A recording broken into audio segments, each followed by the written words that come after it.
Welcome to Am I the AH, where OP was sexually assaulted by criminals, and now she is pregnant with a baby girl.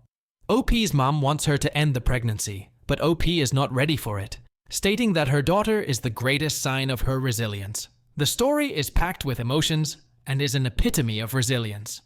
Let's dive into it. I, 18-year-old female, am a college student, and my life took an unexpected turn when I became pregnant as a result of a painful and traumatic incident. About 6 months ago, I went on a one-week trip to Hoh Rainforest National Park with my friends. The trip was amazing, but the last day turned into a nightmare for me. In the first 5 days, we explored the park, hiked trails, camped, and tried survival camping. On the 6th day, we embarked on trekking the Hoh River Trail, which is the area's primary hiking trail. We could have done this trail earlier, but we intentionally saved it for the last day to keep our excitement alive until the end. We started our journey before sunrise and reached the end of the trail at 3 p.m. after covering a distance of around 30 miles. Though it was a hectic journey, we really enjoyed it. Upon reaching the end, we decided to camp there for the night and return to our hotel in the morning. We had a barbecue party at the camp and went to bed early. In the morning, our camp leader Olivia, 20-year-old female, suggested playing a real-life path puzzle game. When we asked how, she explained that we would split up and find our way back to the hotel using routes other than the Hoh Trail. The most important rule of the game was to reach the destination without using a digital map, so our mobile phones were collected by Olivia and sent to the hotel before we started the journey. Everyone was free to choose their route, and I decided to follow the Hoh River. I thought I could reach the hotel by following the river since it flowed near our hotel. After walking for 5 hours, I thought I should be close to the hotel, but it was nowhere in sight. There were no hotels or shops nearby, only a tent by the river. When I approached the tent, I met 2 men named Daniel, approximately 31 years old, and David, approximately 27 years old. I explained my situation to them, and they informed me that the river's path was not straight.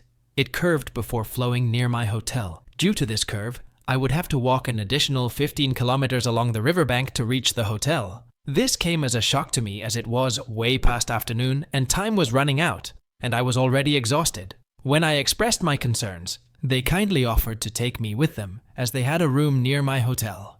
They seemed nice at the moment, so I agreed to go with them. We left for the hotel at about 5 p.m. On the way, Daniel started making lewd jokes and trying to be overly friendly with me. Initially, I tried to ignore his offensive jokes, but eventually, I told him to stop talking to me that way. But he continued. I got a bit weirded out, and when I showed some anger, he pushed me in the chest and David slapped me on the butt. I was horrified to see their behavior change and sat down, telling them I would not go with them. However, they started pulling me, and Daniel even began dragging me. I tried my best to break free from their grasp, but failed. I had realized what they wanted from me, so I attempted to escape, but they caught me. Then, they held me, removed my clothes, and forced themselves onto me. I started bleeding, and soon lost consciousness. I do not know what happened to me after that. Worst nightmare of my life. Even now, I am shaking as I am writing this down. All my friends reached the hotel around 4 p.m., and after waiting for about 2 hours for my arrival, they started searching for me. They found me unconscious near the bank, and then took me to the hospital. Our group leader had also informed the police about the incident, and a police officer with 2 cops soon arrived at the hospital. When I regained consciousness, I told the officer about the incident and provided as much information about Daniel and David as I could. All my friends, family members, and I were shocked and horrified. Many news channels reported the incident, but they didn't show my identity at my request because revealing it could harm my career and life overall. My parents were very nervous about the incident and didn't inform other family members about what had happened to me. They also advised me not to tell anyone about the incident. I agreed with them as I didn't want anybody to feel sorry for me and get excessive sympathy. After 3 days in the hospital, I was discharged, but continued to receive care from doctors, psychiatrists, and trauma therapy sessions. 4 days after the incident, I received relieving news. The police had arrested the criminals who assaulted me. Later, the court convicted them and sentenced them to life imprisonment. I believe they deserve harsher punishment. Despite the trauma and dissatisfaction with the punishment, my family and I found some closure knowing that the criminals were held accountable for their actions. This punishment would at least prevent others from being harmed by those animals. I prayed multiple times that they might get assaulted in the same way in prison by someone and feel the same pain and trauma I was experiencing. A month after the incident, my life effed me once more. I missed my first period, and when took a pregnancy test, it came back positive. I was shocked and disgusted at the thought of carrying the child of those animals. I was overwhelmed with anger and even attempted suicide. This pregnancy led me into a state of depression, and I was again in the hospital, but this time in the psychiatric ward. I remained there for a week and attended the sessions for 3 more weeks. The doctors offered me the option of terminating the pregnancy, and my family also suggested the same. I was confused and asked my family to give me some time to make the final decision. After 2 weeks of careful consideration, I concluded that the child, innocent and undeserving of the horrors I endured, deserves to be raised and cared for. That horrific incident that happened to me was not its fault, and the criminals had received the sentence, although they deserved more. I was not ready to commit another crime of ending the life of an innocent child. Even though abortion is legal in DC, I believe it is a moral crime to eliminate a human being, no matter if they have been born or not. Despite the visible challenges ahead, finally, I made the tough decision to keep and protect the life growing inside me. For context, my mother, Elizabeth, 46-year-old female, is a stay-at-home mom and comes from a typical conservative Mississippi family. My father, Silas, 49-year-old male, is a psychology professor and fairly liberal. My older siblings are conservative, like my mother, while my younger sibling, Sophia, and I take after our father. When my family learned of my decision to keep the child, my mother and elder siblings questioned my choice and pressured me to abort the child. They asked, "Why would you want to keep a child that reminds you of such pain?" They believed that an unwed pregnancy resulting from a assault would ruin my life, disrupt my college experience, jeopardize my career, and diminish my prospects of finding a partner in the future. Not only this, it would severely affect my social standing, and the child would be a constant reminder of the traumatic experience I had. Despite their objections and rationales, I refused to abort the baby, leading to a heated argument with my family. The situation only calmed down when my father arrived home. While everyone else urged me to terminate the pregnancy, my father and younger sister supported my decision. My father not only backed me up, but also reminded the rest of the family members to respect my choice. His status, and, more importantly, his financial contribution to the family expenses ultimately led the family to agree with my decision. A week after this argument, my father died in an unfortunate car accident. After the funeral, my mother again started insisting on terminating my pregnancy. I told her clearly that I am not going to change my decision.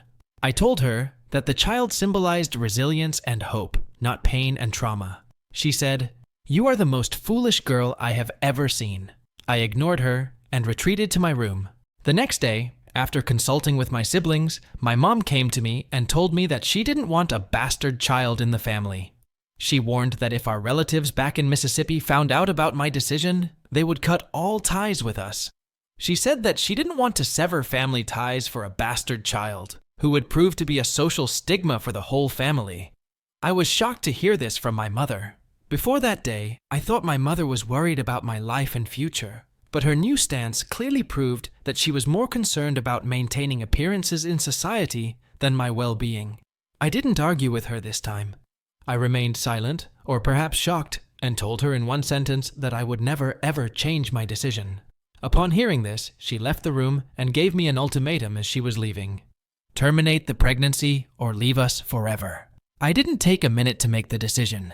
It was to leave my selfish family. Now, I was to decide when to leave the home and where to go. After learning the reality of my family, I had an idea to share my situation on social media and ask for advice. Narrating the whole story of my situation in a post, I asked, should I terminate the pregnancy that resulted from a assault? Even though I had already decided to keep the child, I asked this question to gauge the reaction of society and hopefully garner some support. Despite not being an influencer, the post went viral, and I received an overwhelming response from social media. I faced judgment from all sides. Some called me brave, while others labeled me foolish. The pro-choice advocates argued that I should prioritize my own well-being and abort the child, while anti-abortion voices praised my decision. After weighing all the opinions and listening to my inner voice, I reaffirmed my choice to keep the child, not out of defiance or stubbornness, but out of love. I couldn't bear the thought of ending a life that had already endured so much. My child's heartbeat became my anchor, a reminder that life could emerge from darkness. When my mother found out about the post I had shared on social media, she became very angry. She scolded me harshly and asked me to delete the post and follow what the family wanted.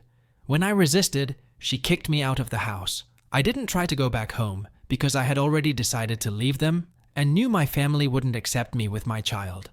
After leaving home, I moved in with Olivia, who had promised to support me. She is the same Olivia who was our group leader when this traumatic opinion happened. After moving out, I sought therapy and support groups. I learned to cope with my trauma while nurturing the life growing within me. My friends rallied around me, and even strangers reached out with encouragement and financial aid. Their kindness reminded me that compassion still existed in this world. A month ago, I had a test to determine the gender of my child, and I found out it was a baby girl. Initially, I became worried about her future, but I dispelled the emotional weakness soon and decided that I would not let her be weak. I would make her both mentally and physically strong. I would teach her self-defense and help her become mentally strong so that she can face society with confidence. I now regret not learning self-defense. If I had learned it, I might not have faced that incident. In the evening, I had a call with my younger sister Sophia and shared the gender identity of my child with her. 3 days later, I received a call from her, informing me that my mom had attempted by cutting her wrist after learning that I was pregnant with a baby girl. However, she was out of danger. My sister also mentioned that our older siblings were thinking of visiting and meeting me. I told her to let them come. The next day, my brother and sister visited me. They tried to convince me to abort the child, saying I should prioritize our mother over the lump of blood, and told me that I could have kids at any time in life, but a mother was irreplaceable. Before they could finish, I expressed my outrage at them for calling my child a lump of blood. I defended my decision, stating that my child was my blood and the greatest sign of my resilience. I told them, almost yelling, that I would never consider ending her life, and as for my mother, despite my love for her, she should go to hell. After hearing this, they left red-faced, and my mother and siblings didn't contact me after that, and it had been a month since then. However, I am in contact with younger sister Sophia, who often tells me about them and that they haven't budged even an inch from their stance, and still want me to terminate the life of my baby, despite knowing that the baby is everything to me now. I feel her to be an unfortunate girl for being a part of such a selfish and sociopathic family as relatives. Despite all this, at times, I feel a pang of loss for my family support, but my love for my daughter quickly dispels those emotions. So, Eita for keeping the pregnancy. OP is not an AH. She is a brave girl who is ready to raise her daughter even after enduring so much. So I would give her 0 out of 5 on the AH scale. OP's mother is a really big a-hole for being so rigid, conservative, and selfish. She wants to take the life of a child to maintain her appearance in society, and she doesn't care about the welfare of her daughter. It is really disgusting. So I would give OP's mother 5 out of 5 on the AH scale. OP's older siblings also deserve at least 4 out of 5 on the AH scale because they are supporting their mom in demanding the abortion of the baby. What do the Mac Reddit fans think? Is the OP an AH or not? Let me know in the comment section below. If you like the stories I brought you, just hit the like button, share them as much as you can, and don't forget to subscribe to Mac Reddit for a daily dose. Bye bye, see you tomorrow with some more spicy fries.